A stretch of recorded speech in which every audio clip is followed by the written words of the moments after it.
ईरानी अदलिया यानी ईरानी जो जस्टिस सिस्टम है उसके सरबराह गुलाम हुसैन मोहसिनी अज़ाई ने कहा है कि अमेरिका और इस्राएली हुकूमत को ईरान के खिलाफ फौजी हमले पर जवाबदेह ठहराया जाना चाहिए और उन्हें सजा भी मिलनी चाहिए और जंग के नुकसानात का मुआवजा भी दिया जाना चाहिए। दोस्तों, आप देख रहे हैं न्यूज़ 18 का सोशल मीडिया प्लेटफॉर्म। मैं हूं आपका दोस्त विशाल आजम। यह काफी अहम बात है। ईरानी अदलिया यानी ईरानी जुडिशरी के सरबराह, जो टॉप जुडिशरी के जो टॉप हम कह सकते हैं जो रुकन है, उनका यह कहना है कि अमेरिका और इस्राएली हुकूमत को ईरान के खिलाफ फौजी हमले पर न सिर्फ यह कि जवाबदेह ठहराया जाए बल्कि उन्हें सजा भी दी जाए और साथ ही साथ जो नुकसानात ईरान को उठाने पड़े उसका मुआवजा दिया जाए। एक इजलास में गुफ्तगू करते हुए उन्होंने कहा कि बैनुल अक़वामी कानून के तहत, इंटरनेशनल लॉज के तहत अमेरिका और इस्राएल के खिलाफ कार्रवाई की जा सकती है। उन्होंने कहा कि इन दोनों मुल्कों ने बिला इश्तिआल यानी बिना उकसावे के ईरान पर हमला किया और जानबूझकर कई जंगी जराइम किए, वॉर क्राइम किए इन्होंने, जिनमें बच्चों और आम शहरियों का कत्ल, उनकी हत्या और अस्पतालों, स्कूलों, यूनिवर्सिटियों और घरों जैसे मकामात पर हमले शामिल हैं। आप देखें ईरान क्या कह रहा है दुनिया से, दुनिया के लोगों के सामने ईरान किस तरह की बात रख रहा है। क्यों रख पा रहा है ईरान, ऐसा क्यों कर पा रहा है, मैं आपको बताऊंगा थोड़ी देर में। पहले आपको और डिटेल बताते हैं। उन्होंने 1949 के, याद रखिए, उन्होंने ये जो ईरानी जुडिशरी के जो टॉप रुकन है, मेंबर है, जिनका नाम है गुलाम हुसैन मोहसिनी, जो ईरानी जुडिशरी के सरबराह हैं, लीडर हैं, टॉप, उनका नाम है गुलाम हुसैन मोहसिनी। ये कह रहे हैं कि ये इसलिए किया जाना चाहिए कि अमेरिका और इस्राएल ने जो कुछ किया 28 फरवरी को, वो इंटरनेशनल यानी अंतर्राष्ट्रीय कानूनों का उल्लंघन था।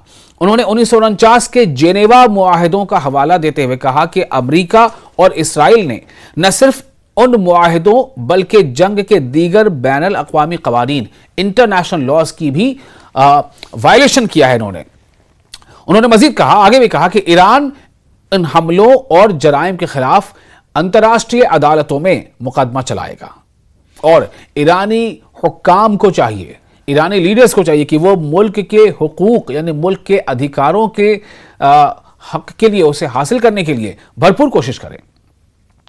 उन्होंने ये भी कहा कि अमेरिका और इस्राएल ने ईरान के खिलाफ जंग छेड़ी, लोगों के हुकूक यानी लोगों के जो अधिकार थे उसे छीना, उसे पामाल किया और कई जंगी जराइम किए यानी युद्ध अपराध किए।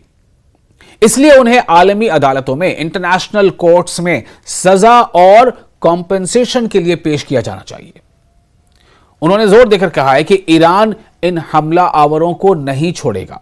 ये जो अमेरिका और इस्राएल जो हमलावर हैं, जो आक्रमणकारी देश हैं, इन्हें ईरान नहीं छोड़ेगा और इनके खिलाफ कार्रवाई जारी रखेगा। तो जो ईरानी अदलिया के सरबराह हैं, टॉप मेंबर हैं गुलाम हुसैन मोहसिनी, वो क्या कह रहे हैं मैं आपको ये बता रहा हूं। जैसा उन्होंने बताया कि ईरान जो है वो लगातार ईरान के लोगों की भलाई के लिए काम करता रहेगा और ईरान की जो अवाम है उनके सेफगार्ड के लिए काम करता रहेगा और साथ ही साथ कि ये जो दो मुल्क हैं जिन्होंने ईरान पर बिना उकसावे के हमला किया, इनके खिलाफ जो अंतर्राष्ट्रीय जो कोर्ट्स हैं वहां पर भी वो इनके खिलाफ मुकदमा चलाएगा। उन्होंने कहा कि अमेरिका और इस्राएल ने ईरान के खिलाफ जंग छेड़ी, लोगों के हुकूक पामाल किए, जंगी जराइम किए, युद्ध अपराध किए, इसलिए उन्हें आलमी अदालतों में सजा और मुआवजे के लिए पेश किया जाना चाहिए। उन्होंने जोर दिया कि ईरान इन हमलावरों को नहीं छोड़ेगा। अब आगे बताते हैं। इन्होंने आखिर में कहा कि ईरान को मुकम्मल हक हासिल है, ईरान के पास यह अधिकार है कि वो अमेरिका और इस्राएल के खिलाफ आलमी सतह पर कानूनी कार्रवाई करे और इंसानी हुकूक के फोरम्स पर, जितने भी फोरम है, प्लेटफॉर्म्स है, वहां पर जो ह्यूमन राइट्स के हैं, वहां भी उनके खिलाफ आवाज उठाए। ये कौन कह रहा है? ये कह रहा है ईरानी अदलिया यानी ईरानी जुडिशरी के सरबराह कहते हैं टॉप लीडर को, टॉप अफसर को या टॉप मेंबर को। ईरानी अदलिया के सरबराह गुलाम हुसैन मोहसिनी अज़ाई ने कहा है, जैसे हमारे यहाँ कहते हैं ना, भारत की बात कर रहा हूं, चीफ जस्टिस ऑफ इंडिया, तो इस तरह से जो टॉप लीडर होता है किसी भी महकमे का, तो जो ईरानी जुडिशरी का जो टॉप जो रुकन है, टॉप मेंबर है, उनका नाम है गुलाम हुसैन मोहसिनी अज़ाई उन्होंने ये बातें कही हैं। अब जाहिर सी बात है कि इनका ये कहना ये दिखाता है, ये बताता है कि ईरान की आगे की अभी सोच क्या है। ईरान बहुत ही प्लानिंग के साथ अमेरिका और इसराइल दोनों को घेरने की पूरी कोशिश कर रहा है, और इसलिए चूंकि ईरान का अपर हैंड इसलिए है कि हमला ये जो शुरू हुआ 28 फरवरी को, उसमें ईरान ने हमला शुरू नहीं किया था, ईरान पर हमला किया गया। जैसे आप पर अगर कोई हमला करते तो आप क्या करते हैं? बचाव में हाथ उठाते हैं ना, आप हाथ उठाते हैं, कभी कभी आप हाथ थोड़ा आगे ही बढ़ाते हैं। तो ईरान का कहना है कि भाई हमने तो हमला किया नहीं, हमला तो हम पर किया गया, हम पर अमेरिका ने हमला किया, हम पर इसराइल ने हमला किया, तो हम जवाबी हमला कर रहे हैं। और जवाबी हमले में देखिए ईरान ने जो कुछ किया, जो स्ट्रैटेजी अपनाई, हॉर्मुज़ को जिसने उसने अपने उसको कंट्रोल में लिया, उसका नतीजा क्या हुआ कि पूरे दुनिया के मुल्कों पर इसका असर पड़ने लगा। और दुनिया के कई मुल्क जो ईरान तो छोड़िए, जो अमेरिका के दोस्त माने जाते थे, अमेरिका ने जब उनसे दोस्ती के लिए कहा कि आप हमारे साथ आओ, आप हमारे दोस्त हो और ईरान के खिलाफ लड़ो, तो उन देशों ने अमेरिका के साथ मिलकर ईरान के खिलाफ लड़ने से मना कर दिया। तो ये ईरान की स्ट्रैटेजी है, और इसी ईरान की स्ट्रैटेजी में भी आगे बहुत कुछ देखना बाकी है।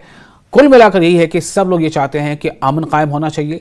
कोई भी देश किसी दूसरे देश पर अंतर्राष्ट्रीय कानूनों की उल्लंघन करते हुए, उसको बाईपास करते हुए, उसकी खिलाफवर्जी करते हुए हमला ना करे, क्योंकि हर देश में इंसान बसते हैं और इंसानों को दुनिया में जीने, खाने, रहने का हक हासिल है।